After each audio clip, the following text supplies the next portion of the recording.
ఓం మహాగణాధిపతయే నమః. ఓం గురుభ్యో నమః. ఓం శ్రీమాత్రే నమః. అరుణాం కరుణాతరంగితాక్షీం ధృతపాశాంకుశపుష్పబాణచాపాం అనిమాదిభిరావృతాం మయూకైః అహమిత్యేవ విభావయే భవాని. శ్రీమాత్రే నమః. ప్రేక్షకులకి ఆ లలితాంబిక అమ్మవారి యొక్క అనుగ్రహం పరిపూర్ణంగా కలగాలని మనస్ఫూర్తిగా కోరుకుంటూ మనం ఈరోజు చెప్పుకోబోయేటువంటి టాపిక్ గ్రహాల యొక్క మార్పు. అందులో ముఖ్యంగా ధనాన్ని ఇచ్చేటువంటి శుక్రుడు ప్రస్తుతం గురువుతో కలిసి మిథునంలో ఉన్నాడు. 21వ తేదీ సెప్టెంబర్ నుంచి ఆయన కర్కాటకంలోకి మారుతాడు. శత్రు స్థానం అది శుక్రుడికి. అలాగే రవి కూడా మనకి చూసుకున్నట్లయితే ఈ యొక్క ప్రస్తుతం రవి కర్కాటకంలో ఉన్నటువంటి రవి 15వ తేదీ నుంచి సింహంలో తన ఓన్ హౌస్లోకి మారుతాడు. అంటే ధనాన్ని ఇచ్చేటువంటి గ్రహం శత్రుక్షేత్రంలోకి, పేరు ప్రఖ్యాతులని ఇచ్చేటువంటి గ్రహం ఈ యొక్క సింహంలోకి మారుతున్నందుకు ఎటువంటి ఫలితాలు ఉంటాయి, ఎటువంటి విషయాల్లో మీరు జాగ్రత్తగా ఉండాలి అనేటువంటి అంశాలు మరియు రెమెడీస్ ఏం చేసుకోవాలి, పరిహారం ఏం చేసుకుంటే బాగుంటుంది అనేటువంటిది చెప్తుంది నేనైనప్పటికీ కూడా చెప్పిస్తుంది సాక్షాత్ లలిత అమ్మవారికి భావిస్తూ ఒక్కొక్క లగ్నము లేదా రాశి గురించి తెలుసుకుందాం.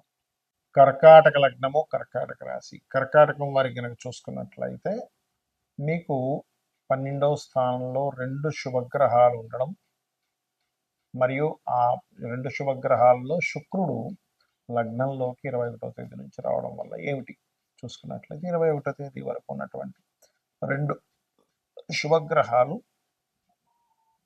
మీరు చేసే ఇన్వెస్ట్మెంట్స్ ఏవైతే ఉంటాయో ఇన్వెస్ట్మెంట్స్ విషయంలో మంచి ఫలితాలు వస్తాయి. కాకపోతే కొంచెం చూసుకొని చేయాలి. ఎందుకు అంటే ఇక్కడ 12వ లగ్నంలో ఉన్నాడు కదా, అంటే కొన్ని ఇన్వెస్ట్మెంట్స్ అరే ఇది ఎందుకు పెట్టాము ఈ బిజినెస్లో అనేటువంటిది వస్తుంది. కానీ 90% ఆఫ్ ఇన్వెస్ట్మెంట్స్ పాజిటివ్గానే ఉంటాయి 21వ తేదీ వరకు. ఈ శుక్ర గురువులు 2 కలిసి ఉన్నందుకు 12వ స్థానంలో. ఇక 21వ తేదీ నుంచి ఎప్పుడైతే లగ్నంలోకి శుక్రుడు వస్తాడో ఇది శత్రుక్షేత్రం అయింది. ఈ లగ్నానికి బాధకుడు కాబట్టి కొంత వివాహ నిర్ణయాల వల్ల కానీ లేకపోతే కొన్ని బిజినెస్ సంబంధించిన విషయంలో ఏదో ఎక్స్పెక్టేషన్ చేయడం వల్ల వచ్చే ఫలితాలు కానివ్వండి. సహజంగానే కర్కాటకం వారికి శుక్రుడు పూర్వజన్మ కర్మకారకుడు అంటారు. కాబట్టి పూర్వజన్మ కర్మకారకుడు ఎప్పుడైతే లగ్నంలో గోచారంలో సంచరిస్తుంటాడో అది ప్రధానంగా వాహన, గృహ, మాతృ, స్త్రీ మూలక సంబంధించినటువంటివి కొన్ని రాంగ్ డెసిషన్స్ తీసుకోవడం వల్ల సఫర్ అవుతుంటారు. కాబట్టి ఈ విషయాల్లో జాగ్రత్తగా ఉండండి. ఇక కర్కాటకం వారికి లగ్నంలో ఉన్న రవి సెప్టెంబర్ 15వ తేదీ నుంచి చక్కగా ధనస్థానంలోకి వెళ్తున్నాడు.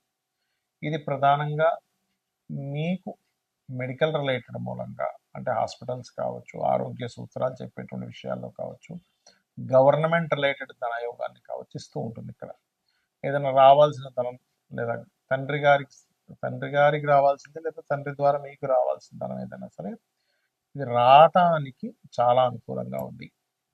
అయితే ఇక్కడ మీరు ఆ మనీ కొంత ఆగుతుందండి, నిజమే మీరు చెప్పింది రావట్లేదు అనుకున్నప్పుడు సూర్య నమస్కారాలు, గణపతి యొక్క ఆరాధన చేయండి. మీరు నిత్యము చేయవలసినటువంటిది సుబ్రహ్మణ్యేశ్వర స్వామి ఆరాధన, ఓం స్కందాయ నమః అని చేయండి. అన్ని విధాలు బాగుంటుంది.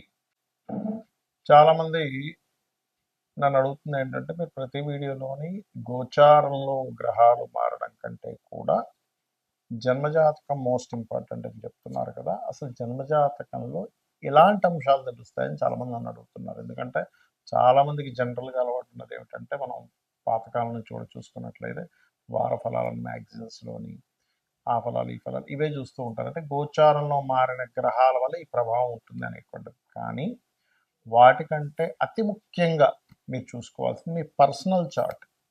మనం ఎటువంటి కర్మ చేయడం వల్ల మనం ఈ జన్మని ఎత్తాము, ఇంత గొప్ప జన్మని తీసుకున్నాము. మనుష్య జన్మ ఎత్తడమే చాలా గొప్పది, గుర్తుపెట్టుకోండి. అలాంటప్పుడు మనకి 12 భావాలు ఉంటాయి లగ్నం నుంచి 12 హౌసెస్. ఈ 12 హౌసెస్ వల్ల మనకు కలిగేది ఏమిటి, తెలుసుకునేది ఏమిటి అంటే మీ లగ్నము అనేటువంటిది ఒకటి ఉంటుంది. ఆ లగ్నాన్ని బట్టి మనిషి ఎంత స్ట్రాంగ్గా ఉన్నాడో, వీక్గా ఉన్నాడో, మనిషి యొక్క పేరు ప్రఖ్యాతులు కానివ్వండి, లైఫ్లో ఎదిగేటువంటి విషయం కానివ్వండి, ఏ ప్లానెట్స్ వల్ల మీకు వస్తాయి, మీరు అది రావడానికి ఏ ఉపాసన చేయాలని చాలా స్పష్టంగా మీ లగ్న భావాన్ని బట్టి తెలుస్తుంది. అలాగే ధనం విషయంలో చాలామంది ఇప్పుడు ఇబ్బంది పడుతుంది ఏంటంటే ఫైనాన్షియల్గా ఖర్చులేమో పెరిగిపోయాయి, వచ్చే ధనం ఏమో తగ్గిపోయింది. అంటే ఏమిటి, మీరు వెళ్ళాల్సిన మార్గంలో మీరు వెళ్ళటం లేదు, అందుకే మీకు ధనం రావట్లేదు. గుర్తుపెట్టుకోండి. అంటే మీ ధనాధిపతి ఏ రంగాల్లో ఉన్నాడో, ఏ రంగాల ద్వారా ధనయోగాన్ని ఇస్తున్నాడో తెలుసుకుంటే మీ యొక్క జన్మజాతకంలో అది తెలుసుకొని కనుక చిన్నప్పటి నుంచే ఆ సెక్టార్స్లో మీరు కనుక విద్యాభ్యాసం చేయడము, దానికి సంబంధించిన స్కిల్స్ నేర్చుకుంటూ ఉన్నట్లయితే ఖచ్చితంగా మీరు ఒక మంచి స్టేజ్కి వెళ్తారు. అలా కాకుండా చూడండి, కొంతమంది ఇంజనీరింగ్ చదివానండి, అకౌంట్స్లోకి వెళ్ళి స్థిరపడ్డానండి అంటుంటారు. ఇంజనీరింగ్ చదివిన అన్ని సంవత్సరాలు వేస్ట్ అయిపోయింది. సో ఈ యొక్క విషయాలు ముఖ్యంగా తెలుసుకోవాలి. ఇక మరొక విషయం ఏంటంటే, సహోదరులతో ఎందుకు పడదు, మనం చేసే ప్రయత్నం ఎందుకు సక్సెస్ అవ్వట్లేదు, మూడో భావంలో ఉంటుంది. మనకి గృహయోగం వచ్చేస్తుందా లేదా, చాలామంది గృహం కొనుక్కున్నప్పుడల్లా డౌన్ఫాల్ అవుతుంటారు. ఎందుకంటే చతుర్థ భావం పాడవుతుంది, లేదా ఎడ్యుకేషన్ డిస్టర్బ్ అవుతూ ఉంటుంది. మదర్తో పడదు, మాతృ వియోగాలు, మాతృదోషాలు ఉంటుంటాయి, పితృదోషం, మాతృదోషం. ఆ రకంగా 4000 బట్టి అంటే మీరు ఏ ఫేసింగ్ తీసుకుంటే బాగుంటుంది అనేటువంటి విషయం మీ జన్మజాతకము, మీ పేరులోని మొదటి అక్షరం ద్వారా తెలుస్తుంది. సంతాన యోగాలు, లేదా ఫ్రెండ్స్, లేదా షేర్ మార్కెట్లో కలిసి వస్తుందా లేదా, పంచమం బాగుంటేనే షేర్ మార్కెట్, లేదంటే రాజకీయంగా నేను వెళ్దాం అనుకుంటున్నాను, పంచమం బాగుండాలి, పెట్టుకోండి. 6వ స్థానం కనుక మీకు బాగుంది, శత్రువుపై మీరు జయం కలుగుతుంది, లేకపోతే శత్రువుల ద్వారా మీరు ఇబ్బంది పడతారు, గుర్తుపెట్టుకోండి. డైలీ లైఫ్ కూడా 6వ స్థానంలో తెలుస్తూ ఉంటుంది. అదేవిధంగా వివాహ స్థానం, అసలు ఎప్పుడు వివాహం అవుతుంది, ఎలాంటి భార్య భర్త వస్తారనేది 7వ స్థానం బట్టి తెలుస్తుంది. లైఫ్లో పజిల్స్ అనుకోండి, ట్విస్ట్లు అనుకోండి, మార్పులు అనుకోండి, ఇవన్నీ కూడా 8వ స్థానంలో ఉంటాయి. ఆకస్మికంగా లాభాలు కానివ్వండి, ఆకస్మికంగా నష్టాలు కానివ్వండి, అది ఎప్పుడుందో తెలుసుకుంటే మీరు ఆ టైంలో చేసే ఇన్వెస్ట్మెంట్ మీకు లాభం ఇస్తుంది, ఆ టైంలో చేయకుండా ఉండడం వల్ల నష్టం కలగకుండా ఉంటుంది, గుర్తుపెట్టుకోండి. అదేవిధంగా తండ్రి, హైయర్ ఎడ్యుకేషన్, ఇవన్నీ 9వ స్థానంలోని. మరియు దశమం అనేటువంటిది మీ వృత్తి. వృత్తిపరంగా చాలామంది తెలియక ఇక్కడ తిరుగుతూ ఉంటారు, ఇక్కడ నాకు జాబ్ రావట్లేదు, కానీ వాళ్ళ జన్మజాతకంలో వేరే రాష్ట్రానికో వేరే దేశానికి వెళ్తే అద్భుతమైన స్టేజ్కి వెళ్ళాలని రాసిపెట్టి ఉంటుంది. అది మనకి జన్మజాతకంలో తెలుస్తుంది, పర్సనల్ చార్ట్లో. అలాగే 11వ స్థానం గెయిన్స్, అంటే వేటి వల్ల మీకు లాభాలు ఉన్నాయి, ఏ వ్యాపారం చేస్తే మీకు లాభం ఉంది, అసలు లైఫ్లో ఎందుకు మనం ఆనందించలేకపోతున్నాం, దానికి గల గ్రహం ఏమిటి, అసలు ఎందుకు అక్కడ స్ట్రక్ అయిపోయింది, మనం ఆనందించాల్సింది మనం ఎంజాయ్ చేయాల్సి చేయలేకపోతున్నాం. మీ ఇన్వెస్ట్మెంట్స్, మీ విదేశాలు, ఇవన్నీ 12వ స్థానంలో ఉంటాయి. ఇవన్నీ జన్మజాతకంలో ఉండేవి. మరి ఈ గోచార ఫలితాలు ఎందుకు చెప్పుకుంటున్నాం అంటే సపోర్ట్. అంటే ఇప్పుడు మనం చేసేటువంటి ఒక బిజినెస్ అనుకున్నాం, ఆ బిజినెస్కి ఇప్పుడు ఉండే మార్కెట్ సపోర్ట్గా ఉందా లేదా. అంటే ఒక ఉదాహరణకి ఒక స్కూల్ బ్యాగులు అమ్మాలనుకున్నాడు, లేదా స్కూల్ డ్రెస్సులు అమ్మాలనుకున్నాడు ఒక వ్యక్తి. ఆయన స్కూల్స్ స్టార్ట్ అయిపోయిన తర్వాత పెట్టడం వల్ల ఏ ఉపయోగం ఉండదు. స్కూల్స్ స్టార్ట్ అవ్వకముందు ఒక 3 నెలలు ముందు నుంచి అమ్మితే ఉపయోగం ఉంటుంది. ఏంటంటే దట్ ఈస్ మార్కెట్ అంటారు. అంటే బయట ఉన్నటువంటి సిచ్యువేషన్స్, బయట ఉండేటువంటి డిమాండ్ని బట్టి మనం ఎలా అయితే బిజినెస్ స్టార్ట్ చేస్తామో, అలాగే మీ గోచార గ్రహాలు ఎంతవరకు సపోర్ట్ చేస్తున్నాయి దాన్ని బట్టి. అలాగే గోచారంలో మనకి దేశకాల పరిస్థితులు కూడా. ఇప్పుడు చూడండి, మనకి రవి సింహంలోకి వస్తాడు సెప్టెంబర్ 15 నుంచి. మనం మామూలుగా గతంలో కూడా చెప్పుకుంది ఏమిటి, పర్టికులర్గా ఇప్పుడు బంగారం రేటు ఫ్లక్చువేట్ అవుతూనే ఉంటుంది, ఆ లక్ష దగ్గర అటు ఇటు ఇటు అటు కొట్టుకులాడుతూ ఉంటుంది.